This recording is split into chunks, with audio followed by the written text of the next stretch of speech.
Buenos días, mi nombre es Angie Natalia Sánchez. Buenos días, mi nombre es María Daniela Arevalo Bonilla. Mi nombre es Paula Jiménez y la pregunta problema de este proyecto de investigación es cómo actúa la Corte Penal Internacional a nivel Colombia en el proceso de paz. Comenzaremos hablando sobre la Corte Penal Internacional o el CPI. La Corte Penal Internacional es un tribunal permanente con vocación universal de carácter complementario respecto a las jurisdicciones nacionales, creado por medio del Estatuto de Roma, adoptado el 17 de julio de 1998, con sede en La Haya, Holanda, y con competencia para juzgar a los individuos presuntamente responsables de haber cometido los crímenes más graves contra la humanidad: genocidio, crímenes de lesa humanidad y crímenes de guerra. Su existencia y labor incentivan a las administraciones de justicia de los estados, parte del Estatuto de Roma, para que investiguen las violaciones de los derechos humanos y las infracciones al derecho internacional humanitario que constituye crímenes de su competencia, sancionen a los responsables y reparen a las víctimas de estos actos. Guiado por esta convicción, el Estado colombiano se hizo parte y promueve la universalidad del Estatuto de Roma y suscribió recientemente un acuerdo con la Corte Penal Internacional para que el territorio nacional se cumpla si la Corte así lo determina y el Estado colombiano lo acepta. Eventuales condenas impuestas por el tribunal, convirtiéndose en el séptimo país del mundo y el primero de América en hacerlo. La Corte está compuesta de 4 órganos, 2 oficinas semiautónomas y el Fondo para las Víctimas. Los órganos son Presidencia, Divisiones Judiciales, Oficina del Fiscal y Secretaría. El propio estatuto contempla que serán las jurisdicciones penales nacionales las que tendrán primacía formal para conocer de dichos crímenes. Ahora hablemos del proceso de paz. Con la promulgación de normas y tratados internacionales, los estados han adquirido obligaciones que anteriormente solo podrían provenir de sí mismos. Por medio del proceso de paz que se adelantó en Colombia, las actuaciones que en el proceso se ejecutaron fueron observadas por entes internacionales. En Colombia, en el siglo XX surgieron grupos militares que se alzaron en armas en contra del Estado.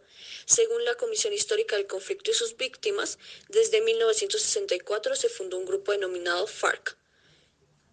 Posteriormente surgieron otros grupos guerrilleros, tales como el ELN, el EPL y el M-19. Dichos grupos guerrilleros tenían en común que eran grupos organizados jerárquicamente, es decir, que tienen un líder al mando y están organizados de manera piramidal en cuanto a su estructura. Dichos grupos están armados y organizados para ser disidentes del gobierno colombiano. Lo anterior es importante dado que nos permite indicar que en Colombia, desde el surgimiento de dichas guerrillas, se da la tipología de un conflicto armado interno, el cual es reglado por el derecho internacional humanitario. La existencia en Colombia de un conflicto armado interno por más de 50 años ha implicado que se hayan dado muchos intentos de negociación para lograr el fin del mismo. No. Bueno, sí. El actual proceso de negociación busca incorporar elementos de la denominada justicia transicional. El marco jurídico para la paz es un fundamento jurídico que sirve como herramienta para llevar a cabo las negociaciones que se adelantaron con las FARC en La Habana, Cuba. Por medio del mismo se elevan los principios de justicia transicional a nivel constitucional y se contempla la creación de medidas encaminadas a facilitar la terminación del conflicto armado, al tiempo que protege en el mayor nivel posible los derechos de las víctimas a la verdad, la justicia y la reparación. Sobre el tema de los grupos ilegales, dicho marco indica que se debe realizar un tratamiento penal diferente para los grupos al margen de la ley. Y existe la creación de una comisión de la verdad, la cual es altamente necesaria para lograr la reconciliación con las víctimas.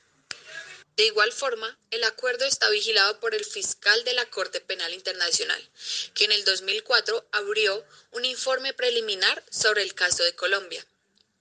Por otro lado, indicó que dado que se estaba creando el marco jurídico para la paz, iba a tener en consideración los siguientes puntos de los cuales se focaliza el análisis y la observación por parte de la fiscal de la Corte Penal Internacional en Colombia, los cuales son: El seguimiento del marco legal para la paz y otros desarrollos legislativos pertinentes, así como los aspectos jurisdiccionales relacionados con el surgimiento de nuevos grupos armados ilegales. Segundo, acciones judiciales relacionadas con la promoción y expansión de grupos paramilitares. Tercero, acciones judiciales relacionadas con el desplazamiento forzado. Cuarto, acciones judiciales relacionadas con crímenes sexuales. Y quinto, casos de falsos positivos. Colombia firmó el Estatuto de Roma el 10 de diciembre de 1998 y lo ratificó el 5 de agosto del 2002. La Corte Penal Internacional tiene competencia para dichos crímenes de guerra desde noviembre del 2009. Acuerdo preliminar de paz. El expresidente de Colombia, el señor. Hola, soy Santos. Hola, soy Santos y gobierno como canto. Y el grupo de negociadores del proceso de paz que se adelantó en Colombia anunciaron la creación de un acuerdo preliminar donde se estipulaban algunas condiciones de la justicia transicional con aras a encontrar una paz duradera. Sí, como si estas cosas pasaran. Según la revista Semana, en el año 2015, por medio de dicho acuerdo se pactaron los siguientes puntos. Primero, la creación de una jurisdicción especial para la paz donde no hay impunidad. Segundo, amnistías. Tercero, no es justicia para las FARC. La jurisdicción está diseñada para las personas que hayan cometido delitos graves relacionados con el conflicto armado colombiano. Es decir, que la jurisdicción se aplica para guerrilleros que hagan parte del acuerdo de paz, militares, agentes del Estado o civiles que hayan cometido graves crímenes. Cuarto, a más verdad, menos sanción. Es decir, que en este punto se busca el esclarecimiento de la verdad. Es por esto que las penas dependen de la entrega efectiva de la verdad.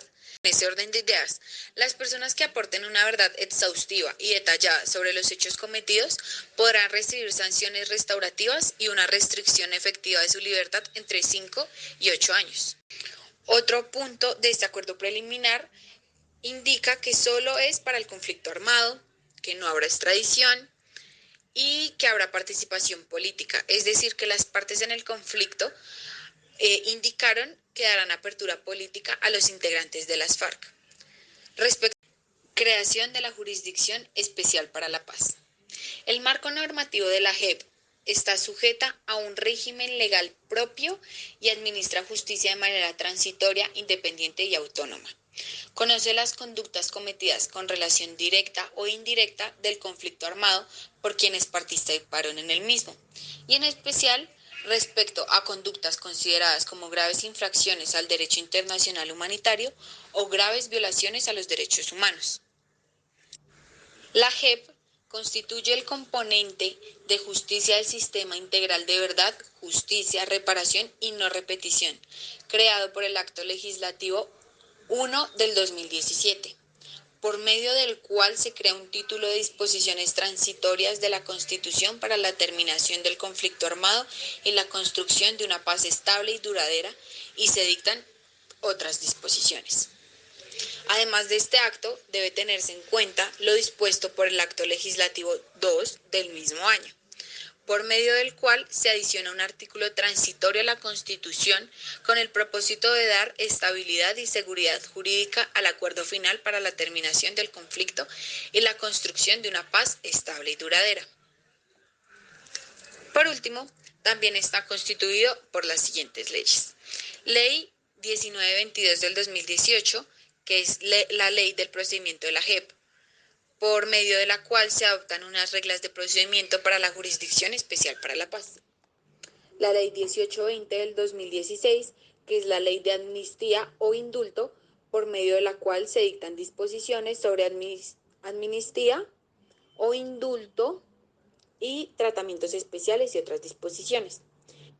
Y por último, la Ley 1957 del 2019, que es la ley estatutaria de la Administración de Justicia en la Jurisdicción Especial para la Paz, en donde también encontramos los derechos de las víctimas, las sanciones, los crímenes no amnistiables, los criterios de selección, los beneficios de los agentes del Estado, las salas de reconocimiento, definición y amnistía.